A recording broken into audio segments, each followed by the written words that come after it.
David, tell us what university you're from and then what's your project. Sure, I'm from MIT in Cambridge, Massachusetts, and my project is called Sanergy. Sanergy, it sounds like an engineering thing, and this is a business competition. Well, what we're doing is addressing the fact that in Kenya's slums, 8 million people lack adequate access to adequate sanitation. So, who came up with this idea on your team? Is it your idea, and what exactly are you going to do? Sure. My partner, Ani, and myself came up with this idea. Ani is from India, and he spent time working in the Philippines, and I lived in China for a couple of years. And there we were faced on a pretty daily basis the challenges around sanitation. And so what we're actually doing is we're building low-cost sanitation facilities in the slums of Nairobi. We're franchising them out to local entrepreneurs who can operate them as profitable businesses. And then we collect the waste every day and we convert that into biogas, which you can sell as electricity and then you can sell as fertilizer. So this sounds like something more than a pay toilet. It is something much more than a pay toilet.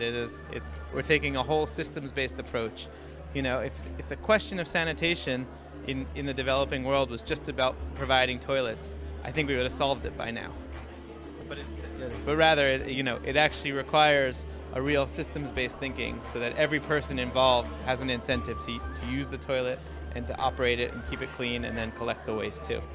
Okay, so a part of it you described is micro-entrepreneurship, so where someone else is essentially providing part of the system. What is it that they will do, the micro-entrepreneur will do, and then how are they going to be incentivized to be able to get involved? Sure. I mean, this is a business in a box for a micro-entrepreneur, right? You provide a high-quality sanitation experience, attracting as many as 75 to 100 people every day to the toilet. And, the current situation in the slums is that people resort to open defecation, flying toilets, which involves going to the bathroom in a plastic bag and then chucking it into somewhere public, or it's pit latrines where it just drains into the waterways, polluting the system. So what we do is so the micro-entrepreneur is able to operate this by providing people a unique experience at the same price that they're always paying for anyway. And then they are able to actually create a profitable business through this, and so they have every incentive to keep it clean and keep it operational. Okay, so you're from MIT. Some of the smartest people on the planet go to MIT, but I've not heard the smartest people on the planet becoming involved in a sanitation system at or near the bottom of the pyramid. Why you? Why do this? Sure. I mean, in fact, MIT has a fantastic program called the D-Lab, which actually won the MacArthur Genius Award a couple years ago.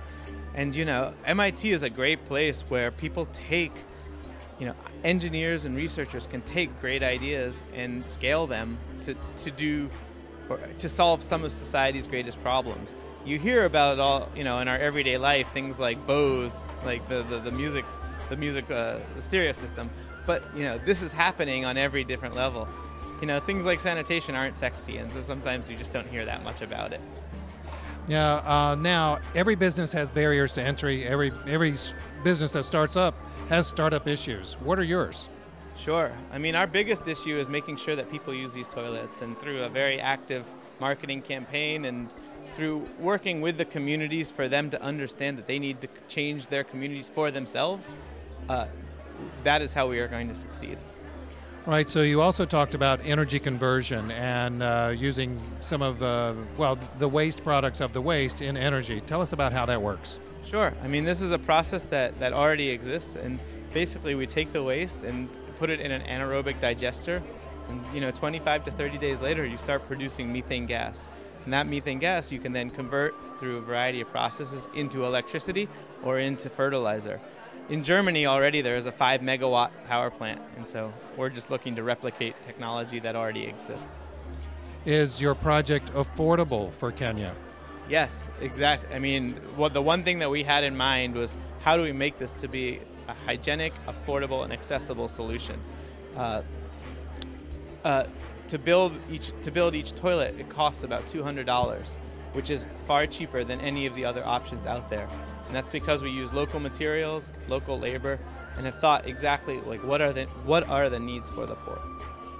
Okay, the Global Social Entrepreneurship Competition here in Seattle, has this been good for you? Has it been helpful? Yeah, it's been fantastic, and you know, there's lots of business plan competitions, but few offer the same kind of mentorship that we've received.